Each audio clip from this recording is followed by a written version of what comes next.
The following is an Outdoor Channel original production.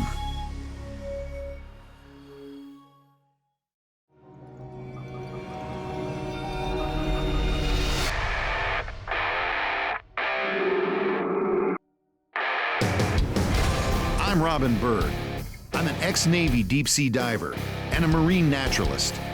I've spent years filming and observing sharks in the wild. And I'm Eli Martinez. I'm an expert on shark behavior. I'm on a mission to unravel the secret world of sharks and share what I've learned with you. We're going to challenge everything you think you know about sharks.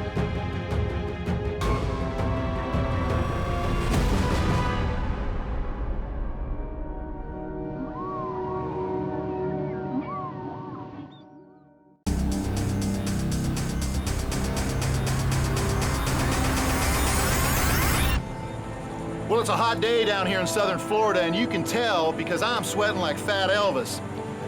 We're heading 6 miles offshore with Captain Randy Jordan of the Emerald and his crew in search of one of the most formidable pelagic sharks, the Dusky. Now, local divers have been reporting a number of Dusky sharks offshore, including a huge Dusky shark, possibly 14 feet long. Now, that Dusky shark is hanging off on the deep water ledge that's also home to a large number of aggressive bull sharks. This makes interacting with Dusky sharks a lot more intense. Both bulls and Duskies tend to hunt in packs, which makes them more bold and more prone to approach divers, especially spearfishers who might have a fish they're trying to boat. First, we need to locate that group of Duskies. We have a good idea of where they might be, but these are sharks. They're elusive, and they're also difficult to approach without food.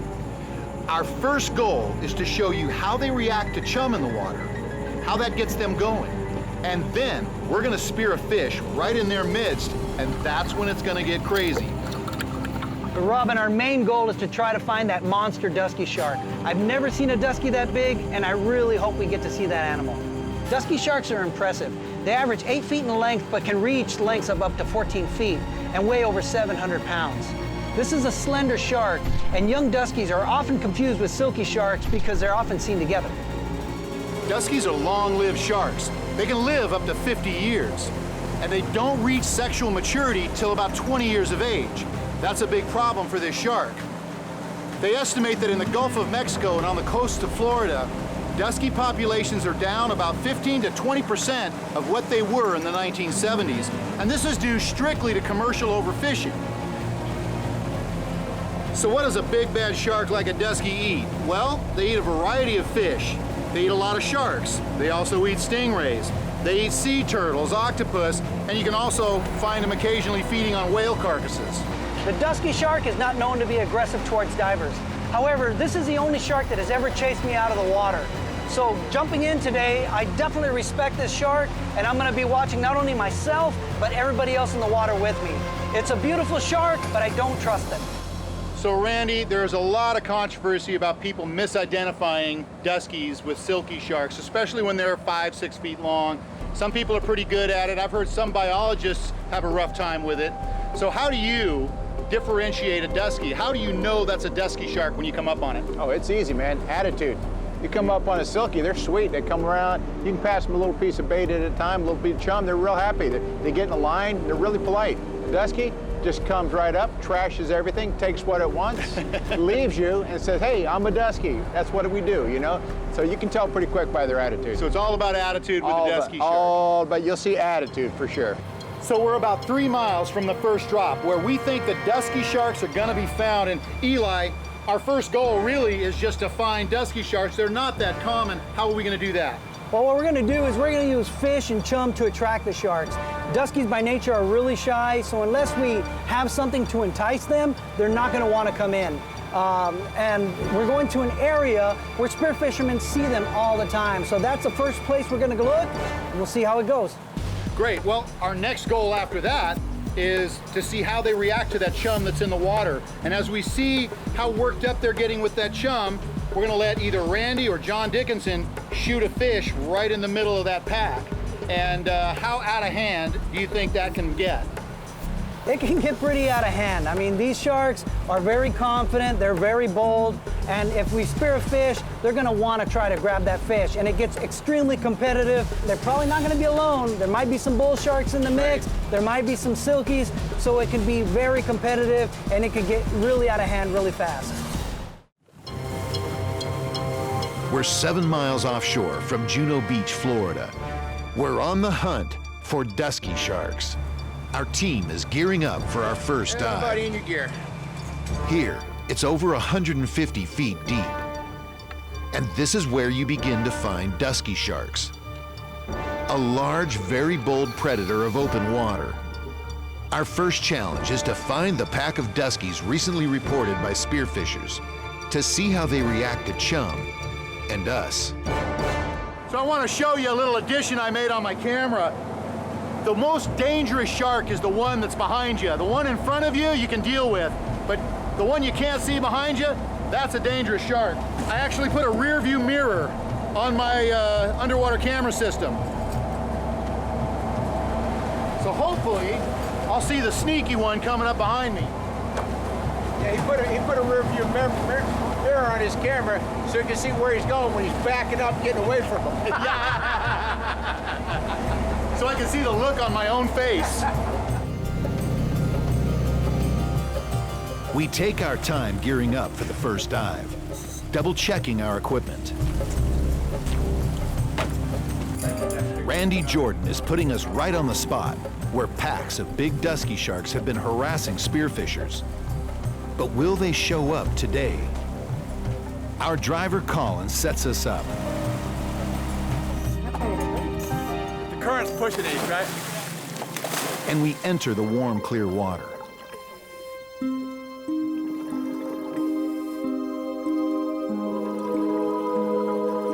We're alone at first, but soon, Eli spots a big dusky shark racing up to greet us. A female over 7 feet long. She's a beautiful shark, and she's tracking the scent from the chum box.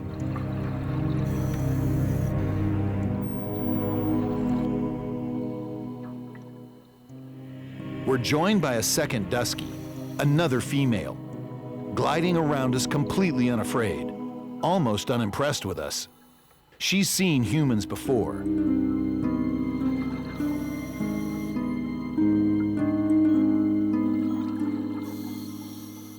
She looks each of us over as we give her space.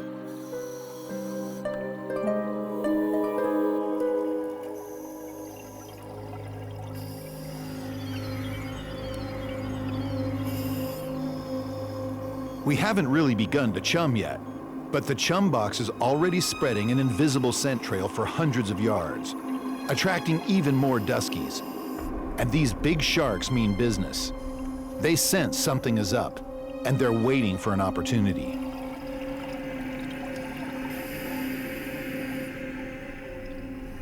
Eli and I watch carefully as Randy begins to grind up chunks of fish on the chum box. And we can see the dusky sharks react. And a huge 9-foot female cautiously noses the chum box before gliding away in frustration. While Eli tosses half a fish to a 7-foot dusky. These sharks are eerily unafraid of us, but that's exactly what duskies are all about. They are bold, confident, and not easily chased off when they decide they want what you have. But even with chum in the water, these sharks are still pretty well behaved. We notice most of the duskies have hooks embedded in their mouths or gills, and we attempt to remove them by twisting the shark's tail to momentarily put the shark in a state of tonic immobility. Tonic immobility is a temporary state of paralysis. Breathing and muscle contractions become relaxed, and the shark just sort of checks out, while the grip on the tail is maintained.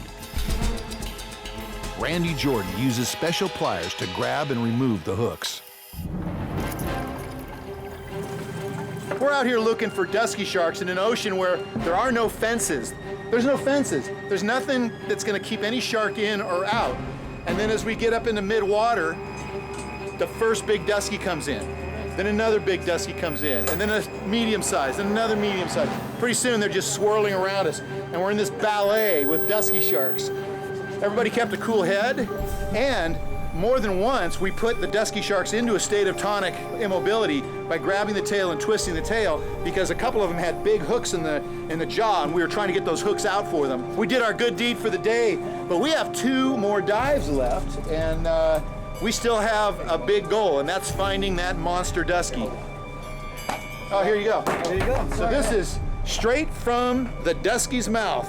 This was just taken from a free-swimming dusky. 7 miles off the southeast Florida coast, our crew and dive team have located a pack of large dusky sharks and gauged their reaction to chum. The sharks were bold and so far well behaved. Now we're going to crank it up to 11. John Dickinson and Randy Jordan will each try and spear a fish in the middle of the pack of duskies. The sharks are only interested in the fish, but this is still very dangerous. Duskies are big and fast, and they can easily make a mistake.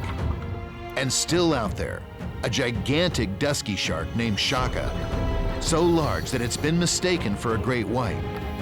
Can we locate that shark and bring it in close? You know, like most people, the first time I saw a dusky, I didn't know what I was getting into, so I was naturally afraid. People are afraid of what they don't know. And I had heard so many stories about how aggressive they can be, and sure enough, man, I shot a fish, and a dusky came over and just slammed it, ate the fish, tore up my spear gun, and just left me just in a state of awe. Since then, after seeing them so much and seeing their behavior and realizing that they're just after the fish, if you don't have fish, it's not like they're gonna come over there and attack you.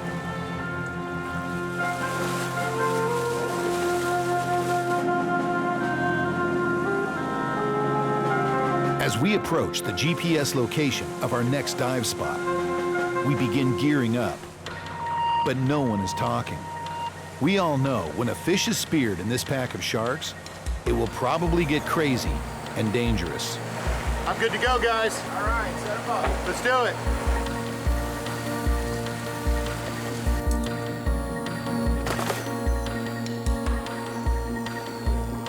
Although the visibility at the surface is good, as we descend, it becomes murky and green.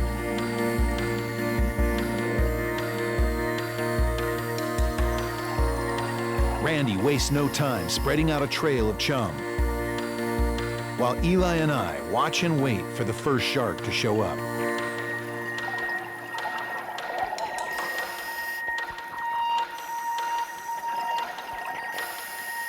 Eli seems confident that we're about to have visitors. As if on cue, the pack of dusky sharks return, as bold as ever and ready for action. Randy Jordan greets a big female dusky with a nose rub. And then the first fish is speared. A little tunny, very similar to a bonito. It weaves its way around the divers. And as if someone flipped a switch, the dusky sharks come alive. The first attempt is a miss, but the dusky whirls around for another try as the fish dives deep.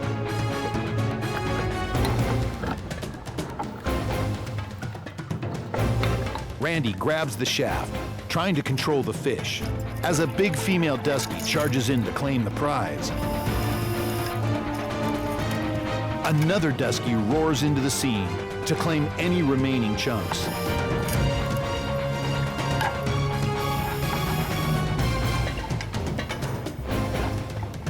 And just as suddenly as it began, it's now over. And the sharks return to patrolling the area. That's the difference between chumming and live shark. Hey, grab that gun, will you? I was waiting for you to shoot a bonito. Well, we just witnessed a dusky feeding frenzy. Oh. And John Dickinson actually speared a little tunny, which is kind of like a bonita. And right in front of my camera, you got to see exactly what a dusky shark's personality is like when they want your fish. That was awesome. Oh, man. Hey, you know what? You can never get bored down there. All we gotta do is shoot a fish. Oh, hell breaks loose. They get excited, man. Yeah, they do. We have seen some big, huge dusky sharks, and even though they've been well behaved, that last dive, we got them worked up. So now you've seen what they behave like around chum, what they behave like around divers when everything's calm, and when you spear a fish and there's a dusky around and he wants your fish, give it to him. 7 miles offshore from Juno Beach, Florida, we're on the hunt for dusky sharks. A big predator that prowls outer coastal waters and the open sea. We've observed their behavior when chum is in the water. And we almost induced a full-blown feeding frenzy by spearing a fish while surrounded by a pack of dusky sharks. We have only one goal remaining, an encounter with Shaka, a monster 14-foot dusky shark recently seen in these waters. I've personally seen that 14-foot dusky right here at this location. That is one impressive shark. In fact, the first time I saw it, I thought it was a great white. It took a double take to realize it was the biggest dusky I've ever seen. Randy Jordan prepares a special box of chum. We have one more dive to find the monster dusky shark, so quality matters.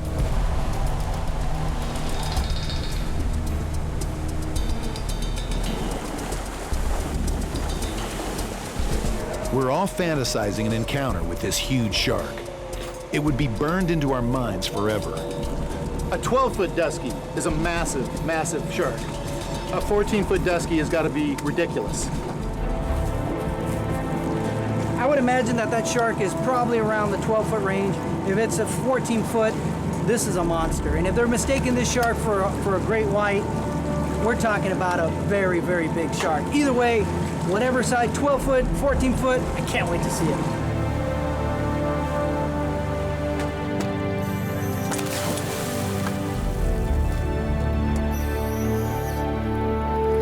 Randy wastes no time in creating a thick rain of chum, and dusky sharks begin showing up. These sharks are all 7 to 9 feet, and some of them must weigh over 300 pounds. But we're looking for a shark that's 12 to 14 feet and in the 700-pound class.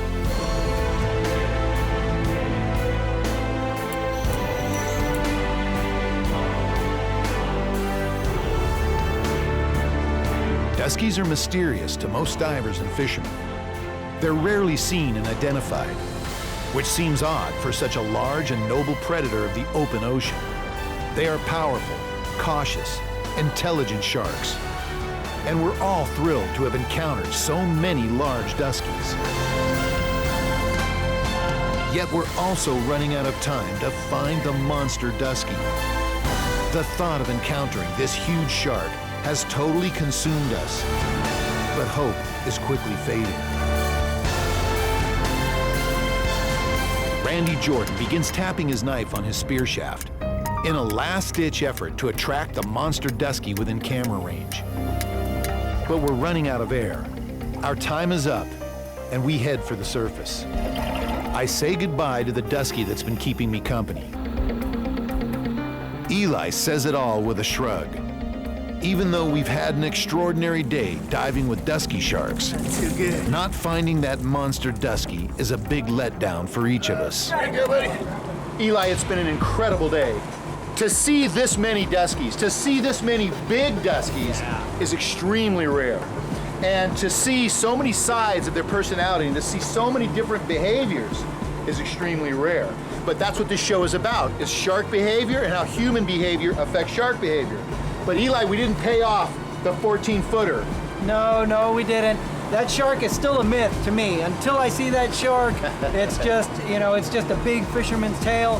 However, it's really exciting to see all these other duskies out here because there's a lot of big sharks. And if you've got these big sharks here, chances of a 14-foot shark living in this area or migrating through the area is goes up. possible. Even though we didn't encounter it today, John Dickinson, one of our crew members, has seen it twice and has got great video of it. So we're going to show you what a 14-foot dusky shark actually looks like, and you can draw your own conclusions.